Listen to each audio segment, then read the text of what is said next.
अस्सलाम वालेकुम जी। कल पिछले लेक्चर में हमने जो है वो 2.6 ए स्टार्ट मैंने आपको ऑरली कहा था कि ये आपने ख़ुद से अटेम्प्ट करना है, लेकिन कुछ स्टूडेंट्स को प्रॉब्लम आई है तो हम इसको डिस्कस कर लेते हैं इसमें क्या डिफरेंस था। देखिए, started business with 750 cash and 9000 in bank. अब ये टोटल, चाहे वो ये कहता है कि स्टार्टेड बिजनेस विद कैश, तो ये भी कैपिटल होता, तो cash debit capital credit.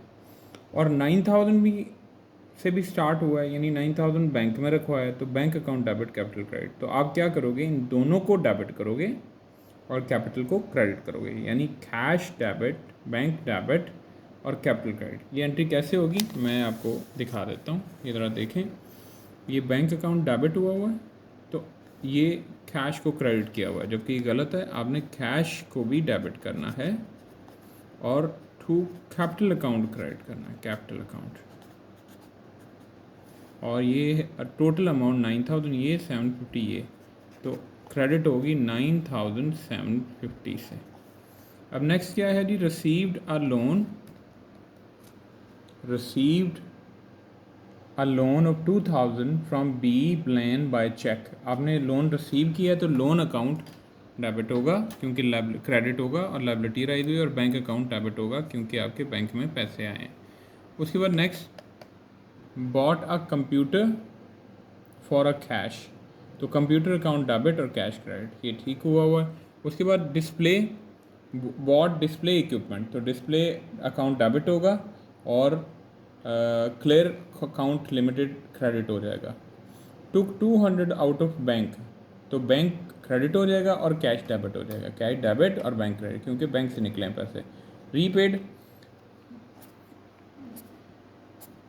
Repaid part of Blair loans को आपने पे कर दिया, तो loan account debit, bank account credit, ये भी ठीक है। उसके बाद है जी paid amount owing to clear account limited, clear account limited को अमाउंट पे की बाय चेक, तो क्लियर अकाउंट लिमिटेड डेबिट होगा, लोन अकाउंट नहीं होगा क्योंकि क्लियर अकाउंट लिमिटेड क्रेडिटर था। क्लियर अकाउंट, क्लियर क्या था, clear account, account limited account to cash account. उसके बाद है रीपेड, सॉरी इट वाज, ये ऊपर आना था क्लियर अकाउंट, ये लोन नहीं है 450। अच्छा, उसके बाद है रीपेड ब्लेन्स लोन, तो लोन अकाउंट टू, ये ठीक है, loan account to cash account 250। उसके बाद है bought a printer on credit, तो प्रिंटर अकाउंट डेबिट टू जिस पार्टी से आपने लिया, तो ये बिल्कुल ठीक है जी, इसमें कोई इशू नहीं है। अब नेक्स्ट हम स्टार्ट करते हैं इन्वेंट्री। अब इन्वेंट्री को ये जान लें, इन्वेंट्री वो आइटम्स हैं जिनमें आप बिजनेस एक्टिविटी कर रहे हैं, जिनको सेल परचेज आप कर रहे हैं। तो इन्वेंट्री वही आइटम है जिसमें आप सेल भी करते हैं, परचेज भी करते हैं। आपको मैंने प्रीवियस लेक्चर में sales, purchase, sales return, purchase return, ये सारी समझाई थी। अगर आपने नहीं समझी तो हमारा प्रीवियस लेक्चर आप ज़रूर देखें, रिटर्न वाला। इसमें यहाँ पे अगर आप देखें, ये कुछ अकाउंट हैं, ये देखें, अकाउंटिंग टर्म्स चैप्टर 2 लेक्चर 4 आए। तो टर्म्स जिसमें परचेजेस हैं, परचेजेस क्या होती हैं, वो गुड्स जो आप बाय करते हो फॉर सेल। फिर इस परचेज में दो परचेज हैं, कैश परचेज और क्रेडिट परचेज। कैश परचेज जो आप कैश में बेचते हो, इसमें दो अकाउंट इन्वॉल्व होंगे, एक कैश अकाउंट और एक परचेज अकाउंट। क्रेडिट परचेज में दो अकाउंट इन्वॉल्व होंगे, एक परचेज अकाउंट और दूसरा अकाउंट पेबल अकाउंट या क्रेडिटर अकाउंट, या इसको ट्रेड पेबल्स अकाउंट भी बोलते हैं। उसके बाद सेल्स में दो तरह की सेल है, कैश सेल और क्रेडिट सेल। सेल वो गुड्स हैं जो आपने बाय की थी सेल करने के लिए और वो सेल हो गए, तो उनको हम कैश सेल होंगी तो दो अकाउंट इन्वॉल्व होंगे, कैश और एक सेल्स अकाउंट। और क्रेडिट सेल होंगी तो सेल अकाउंट तो आएगा ही, साथ ट्रेड रिसीवल्स अकाउंट भी आएगा, जिसे हम डेटर्स बोलते हैं या अकाउंट रिसीवल बोलते हैं। उसके बाद रिटर्न्स में दो तरह की रिटर्न, परचेज रिटर्न भी हो सकती है जिसे हम रिटर्न आउटवर्ड बोलते हैं, और सेल रिटर्न भी हो सकती है जिसे हम रिटर्न इनवर्ड बोलते हैं। तो ये रिटर्न, परचेज रिटर्न में दो अकाउंट आएंगे, एक तो वो सप्लायर जिसको आप परचेज रिटर्न कर रहे हो, सप्लायर अकाउंट जिसे अकाउंट पेबल अकाउंट बोलते हैं, ट्रेड पेबल्स भी बोलते हैं और क्रेडिटर्स भी बोलते हैं, और परचेज सप्लायर भी बोलते हैं। परचेज रिटर्न अकाउंट दूसरा अकाउंट होगा। इसी तरह सेल रिटर्न में एक अकाउंट सेल रिटर्न होगा और दूसरा ट्रेड रिसीवेबल जिनसे आपने रिटर्न रिसीव किए हैं। अच्छा, ये सारे अकाउंट्स आएंगे। अब इसमें एक और अकाउंट भी आता है डिस्काउंट। तो डिस्काउंट में एक होता है ट्रेड डिस्काउंट और एक होता है कैश डिस्काउंट। ट्रेड डिस्काउंट होता है जो सेलर कस्टमर को देता है on list price to encourage him to sell more, to buy more. फिर कैश डिस्काउंट इसका कोई अकाउंटिंग ट्रीटमेंट नहीं होता, लेकिन कैश डिस्काउंट का अकाउंटिंग ट्रीटमेंट होता है। ये बेसिकली क्रेडिटर डेटर को देता है to encourage him for early payment. तो ये discount allowed as a expense होता है और discount receive as a income होता है। तो इसका मतलब है कैश डिस्काउंट जो है, कैश डिस्काउंट दो तरह का हो गया। एक डिस्काउंट अलाउड, इसमें एक डिस्काउंट अलाउड अकाउंट आएगा। अगर आप डिस्काउंट अलाउ कर रहे हो, किसको कर रहे हो? अपने कस्टमर को। तो फिर दूसरा ट्रेड रिसीवेबल्स अकाउंट आ जाएगा, जो कस्टमर अकाउंट है, ट्रेड रिसीवेबल अकाउंट या कस्टमर अकाउंट। और जो दूसरे टाइप का अकाउंट है वो अगर आप अलाउ कर रहे हो तो दूसरे के लिए वो डिस्काउंट रिसीव है। तो डिस्काउंट रिसीव्ड,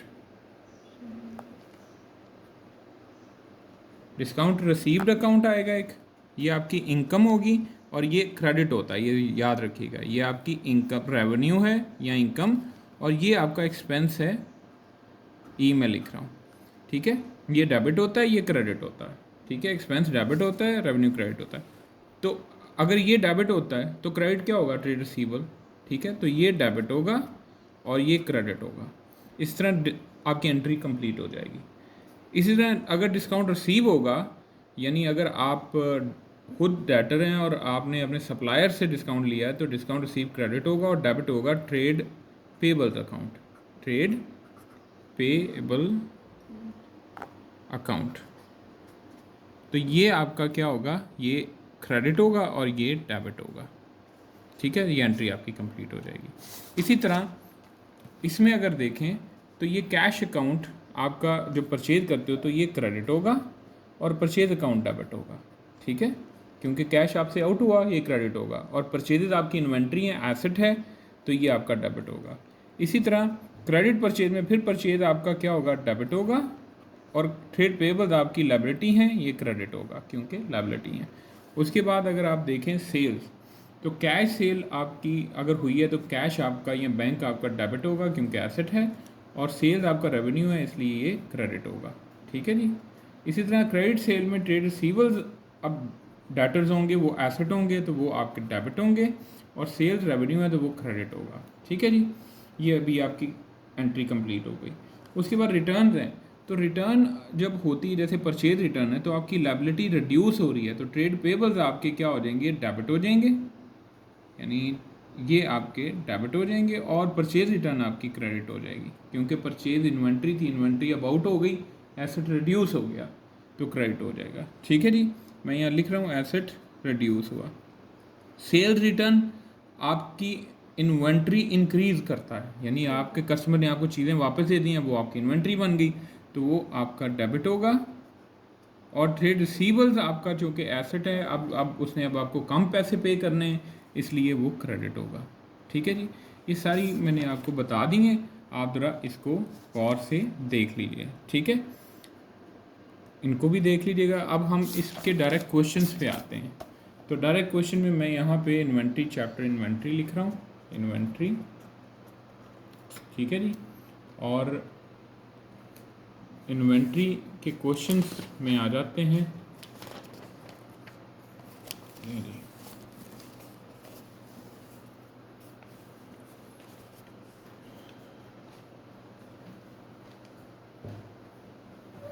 देखें जी, इन्वेंट्री का क्वेश्चन देखेंगे। अब जो रूल्स आपको बताया उसी रूल पे हमने चलना है। गुड्स सोल्ड फॉर कैश, तो ये कैश सेल्स हुई हैं, तो कैश इन होता है, एसेट इंक्रीज हुआ, कैश अकाउंट डेबिट हो जाएगा, और सेल्स अकाउंट क्रेडिट होगा क्योंकि रेवेन्यू हुआ है, ठीक है।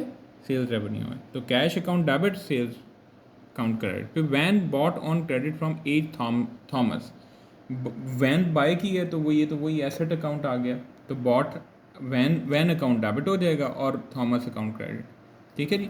फिर मशीनरी सोल्ड की है तो मशीनरी एसेट होता है, अगर बिक जाए तो निकल गई तो मशीनरी क्रेडिट होगी, और कैश पे किया तो कैश डेबिट हो जाएगा। उसके बाद गुड्स सोल्ड ऑन क्रेडिट, ये किसी बच्चे ने लिखा हुआ है, राइटिंग इतनी अच्छी नहीं है लेकिन मैं बोल रहा हूँ इसलिए आप समझ लें इसको। Goods sold on credit to B Perkin, sale हुई है तो सेल क्रेडिट होगी, और बी बर्कन को किया उधार पे तो बी बर्कन डेबिट हो जाएगा। गुड्स परचेज बाय अस, चीज़ें परचेज की तो परचेजेज अकाउंट आएगा। क्या आएगा? Purchases account. जैसा सेल करें तो सेल्स अकाउंट आता है, परचेजेज की तो परचेज अकाउंट आएगा। ये गुड्स हैं, कोई एसेट नहीं है, तो परचेजेज अकाउंट डेबिट होगा। परचेजेज, अच्छा ये goods purchase by us return to supplier, तो ये परचेज रिटर्न है बेसिकली, परचेजेज नहीं है, ये परचेज रिटर्न है। परचेज डेबिट होती है तो परचेज रिटर्न क्या होगी? क्रेडिट होगी, उलट होगी ना उसकी। तो परचेजेज डेबिट होती हैं, परचेज रिटर्न क्रेडिट होंगी। तो डेबिट क्या होंगी? ट्रेड पेबल्स, क्योंकि लायबिलिटी रिड्यूस हो जाती है रिटर्न करने से, तो ट्रेड पेबल एच हार्डी हैं। उसके बाद है गुड्स बॉट ऑन क्रेडिट, तो गुड्स बाय की हैं क्रेडिट पे तो परचेजेज हो गई। क्या हो गई? परचेजेज डेबिट, और जे रीड क्रेडिट। जे रीड क्या है? लायबिलिटी। परचेजेज क्या है? इन्वेंट्री। तो इन्वेंट्री एसेट होता है, इंक्रीज हुआ तो debit. Goods sold a cheque being receive immediately, तो इसका मतलब कैश सेल हुई क्योंकि पैसे फ़ौरन मिल गए हैं, पैसे फ़ौरन मिले हैं लेकिन बैंक की फॉर्म में, तो बैंक डेबिट हो जाएगा और सेल्स क्रेडिट हो जाएंगी। सेल्स रेवेन्यू होती हैं, क्रेडिट हो गई। Goods we return to H form, we return मतलब परचेज रिटर्न हुई, परचेज की थी अब वापस कर दी। तो ये याद रखें, परचेज डेबिट होती हैं तो परचेज रिटर्न क्या होंगी? क्रेडिट होंगी, क्योंकि आपकी इन्वेंट्री रिड्यूस होगी ना, आपने चीज़ें वापस भेज दी हैं। तो इन्वेंट्री रिड्यूस हुई, एसेट रिड्यूस हुआ, तो रिटर्न आउटवर्ड या परचेज रिटर्न क्रेडिट होंगी, और डेबिट क्या होगा? वो पर्सन जिसको आपने किए, क्योंकि आपकी लायबिलिटी रिड्यूस हो गई। अंडरस्टैंड? अच्छा, उसके बाद है goods sold return to us by customer, तो कस्टमर ने रिटर्न की तो सेल रिटर्न हुई। जैसे सेल्स क्रेडिट होती है तो सेल रिटर्न क्या होगी? डेबिट होंगी। सेल रिटर्न क्या होंगी? डेबिट होंगी। ये रिटर्न इनवर्ड उसने लिखा हुआ है बच्चे ने, return inward. Cell return inward होती है ना, तो रिटर्न इनवर्ड डेबिट हो गई, और क्रेडिट क्या होगा? वो पर्सन जे नेल्सन जिसको आपने, जिससे चीज़ें मिली हैं, क्योंकि आपका वो डेटर था, अब डेटर रिड्यूस हो गया, एसेट रिड्यूस हो गया। Goods bought on credit from D Simpson, तो डी सिम्पसन से गुड्स बाय किए तो परचेज आ गई, purchase debit D Simpson credit. ठीक है जी, डी सिम्पसन में आपका क्रेडिटर हो गया, लायबिलिटी हो गई, और परचेज आपका डेबिट हो गया। अब नेक्स्ट क्वेश्चन देखें जी, जरा गौर से क्वेश्चन देखें। गुड्स बॉट ऑन क्रेडिट तो परचेजेस आ गई, purchases debit, person credit T Morgan. Goods return to us, sale return हो गई टू अस, यानी हमें वापस आई हैं चीज़ें, तो जे तो थॉमसन ने किए हैं वापस, तो सेल रिटर्न डेबिट हो रही है, क्योंकि सेल क्रेडिट होती है तो सेल रिटर्न डेबिट होती हैं, और जे थॉमसन पर्सन क्रेडिट हो जाएगा। Machinery return to L John limited, तो मशीनरी रिटर्न की है, वापस की है, तो मशीनरी रिड्यूस होगी तो मशीनरी क्रेडिट होगी और पर्सन डेबिट हो जाएगा। ठीक है जी। गुड्स बॉट फॉर कैश, तो गुड्स बॉट परचेजेज हैं, परचेजेज डेबिट हो गई, कैश क्रेडिट हो गया क्योंकि कैश आउट हुआ हमारे पास से। वैन बॉट तो वैन डेबिट और पर्सन क्रेडिट, ये तो हमने पहले किया हुआ है, ये पहले का है। फिर गुड्स रिटर्न बाय अस, तो परचेज रिटर्न होगी, गुड्स रिटर्न बाय अस, तो परचेज डेबिट होती है, परचेज रिटर्न क्या होंगी? क्रेडिट होंगी। तो परचेज रिटर्न आपकी ये उसमें बच्चे ने गलत किया हुआ, रिटर्न इनवर्ड लिया हुआ है, उसने कहा गुड्स रिटर्न बाय अस, तो ये आपकी आई आई प्रिंस तो डेबिट होगा ना, आई प्रिंस डेबिट होगा, तो यहाँ पे आई प्रिंस आएगा, और यहाँ पे रिटर्न परचेज रिटर्न आएगी, परचेज रिटर्न। ठीक है जी। अच्छा आगे देखें जी, डिपिक्शन पेड अस बाय चेक, तो बाय चेक उसे पे किया, हमारे पास क्या, बैंक इंक्रीज होगा तो बैंक डेबिट और डी फिक्शन क्रेडिट। उसके बाद गुड्स बॉट बाय चेक, तो गुड्स बॉट बाय चेक हैं तो परचेजेज हैं, purchases debit bank credit. We paid creditor, creditor को पे किया तो क्रेडिटर डेबिट हो जाएगा और बैंक क्रेडिट, क्योंकि बैंक से पैसे आउट हुए हैं, और दूसरा लायबिलिटी रिड्यूस हुई है इसलिए पर्सन का नाम डेबिट आ जाएगा। गुड्स सोल्ड ऑन क्रेडिट, तो सेल्स क्रेडिट और जे मूलन डेबिट। ठीक है जी, ये आपकी कंप्लीट हो गया क्वेश्चन। अब नीचे के ये जो क्वेश्चन है 3.3 और 3.4 ये आप खुद से अटैम्प्ट करेंगे, और कल मैं आपको सिर्फ लास्ट वाला ये क्वेश्चन करवाऊंगा। चेक करने के बाद अगर इन दो क्वेश्चंस में, इस क्वेश्चन में और इससे प्रीवियस क्वेश्चन में कोई भी प्रॉब्लम हो, आप कमेंट में पूछ सकते हैं, मैं उसको आंसर कर दूंगा आपके लिए। अपना ख्याल रखें, दुआओं में याद रखें। अल्लाह हाफ़िज़।